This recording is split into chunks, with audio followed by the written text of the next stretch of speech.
உலகெங்கிலும் வாழும் டிஎன்டிவி தமிழ் ஊடகம் பார்வையாளர்களுக்கு அன்பு வணக்கம்.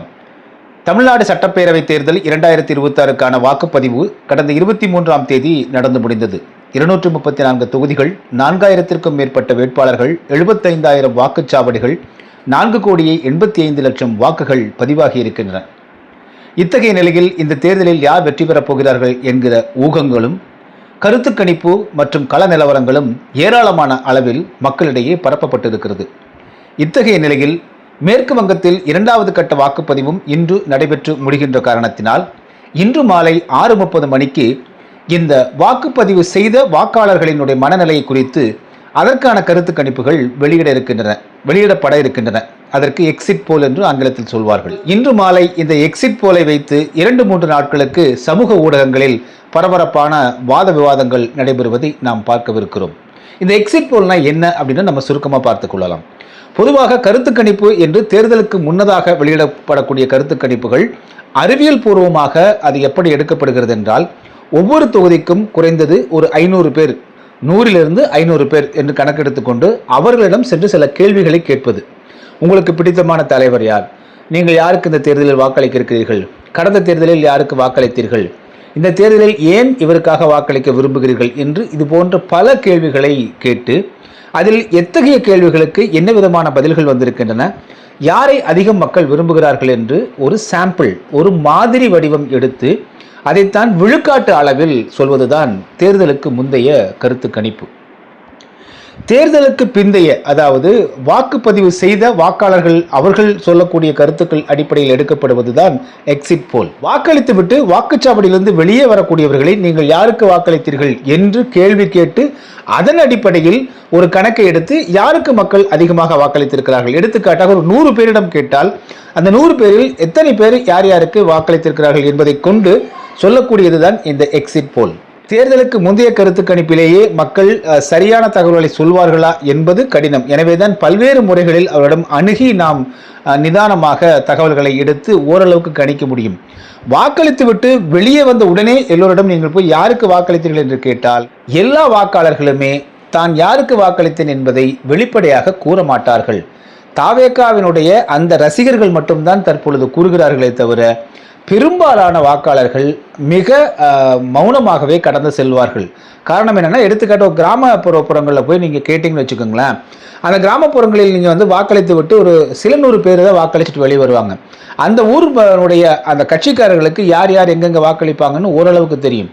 அப்போ அந்த கட்சிக்காரர்களும் இருக்கக்கூடிய அது போன்ற இடங்களில் இல்லை பொதுவான இடங்களில் போய் நின்றுட்டு நீங்கள் யாருக்கு வாக்களித்தீர்கள் என்று கேட்டால் அவங்க எப்படி உண்மையை சொல்லுவாங்க இல்லைங்களா?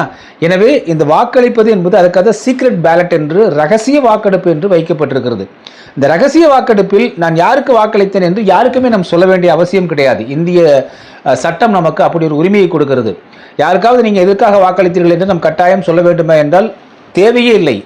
இதுதான் இந்திய சட்டம் ஒவ்வொரு தனி மனிதருக்கும் அளித்திருக்கக்கூடிய உரிமை. அப்படி பார்க்கும் பொழுது யார் வெளிப்படையாக நான் இந்த சின்னத்திற்கு வாக்களித்தேன் என்று சொல்பவர்களை வைத்துத்தான், அவர்களில் ஒரு 100 பேரையோ 500 பேரையோ எடுத்துத்தான் அதில் தான் இவர்கள் கணிக்க முடியுமே தவிர அது ஒட்டுமொத்தமான மக்களுடைய எண்ணங்களை பிரதிபலிப்பதாக இருக்காது.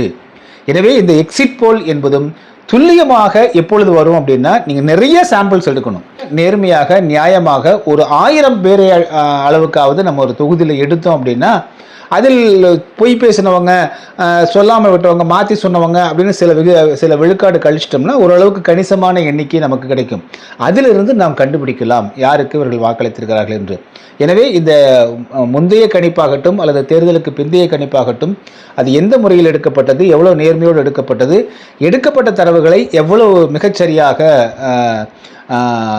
கணக்கிட்டு தருகிறார்கள் என்பதை பொறுத்து தான் அமையும். எனினும் கூட இந்த 2026 சட்டமன்ற தேர்தலுக்கான இந்த எக்ஸிட் போல் பெரும் பரபரப்பை ஏற்படுத்தும் அப்படின்னு நம்ம நினைக்கலாம். காரணம் என்ன, இந்த சமூக ஊடகங்கள் பெரும் பங்கு வகிக்கின்றன. வாக்குப்பதிவு நடந்ததற்கு முன்னதாகவும் வாக்குப்பதிவு நடைபெற்றதற்கு பின்னதாகவும் பல காணொலிகளை நம்ம சமூக ஊடகங்களில் பார்க்கிறோம்.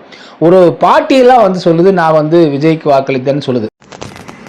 ஓட்டு யாருக்கு போட்டிய? விஜய்க்கா? போட்டியலா? என்ன சின்னம்? சரி சரி சரி. இந்த தேர்தல் என்னன்னு வந்து பார்த்தீங்கன்னா, விஜய்க்கு வாக்களித்தவர்கள் அனைவருமே விருப்பத்தோடு வந்து நான் விஜய்க்கு வாக்களித்தேன், விசிலுக்கு வாக்களித்தேன் அப்படின்னு சொல்றாங்க. இது அவர்கள் வாக்களித்த அந்த விஜயினுடைய ரசிகர்கள், அவர் மீது அன்பு கொண்டவர்கள் சொல்றாங்க. ஆனால் வாக்குகளை அளித்துவிட்டு மௌனமாக செல்றாங்க வந்து பார்த்தீங்களா, அவர்கள் பல கோடி பேர், மொத்தம் 4,85,00,000 வாக்குகள். இதில் இப்படி நான் விஜய்க்கு வாக்களித்தேன் என்று சொல்லக்கூடிய எண்ணிக்கையெல்லாம் நீங்கள் கழிச்சிட்டு பார்த்தீங்கன்னா, ஒரு சைலண்டான அமைதியான ஒரு பெரும் வாக்காளர்கள் இருக்கிறார்கள். அவர்கள் அந்த சீக்ரெட் பேலட்டை வந்து ரகசிய வாக்கை வந்து அளித்துவிட்டு வந்திருக்கிறார்கள். அவர்களுடைய வாக்குகளை நாம் முழுமையாக எண்ணும் போதுதான் சரியான நமக்கு வந்து விடை கிடைக்கும். ஆனாலும் இந்த எக்ஸிட் போல் நேர்மையாக கருத்து கணிப்புகள் நடத்தப்பட்டால் ஓரளவுக்கு நாம் ஊகிக்க முடியும். கருத்து கணிப்புகள் என்பதே மக்களுடைய சொல்லக்கூடிய கருத்துகளின் அடிப்படையில், அதன் அடிப்படையில் தான் கணக்கிடப்படுவது. அவர்கள் மாற்றி சொல்லியிருந்தாலோ அல்லது அவர்கள் பொய் பேசியிருந்தாலோ கருத்து கணிப்பு என்பது தவறாக போவதற்கும் வாய்ப்புகள் இருக்கின்றன. எனினும் கூட இந்த கருத்து கணிப்புகள் வழக்கம் போல சமூக ஊடகங்களை 2-3 நாட்களுக்கு பிஸியாகவே வச்சிருக்கோம் அப்படின்னு நிச்சயமாக நான் நம்பலாம். டிஎன்டிவி தமிழ் ஊடகம், தனித்துவமான தமிழ் ஊடகம்.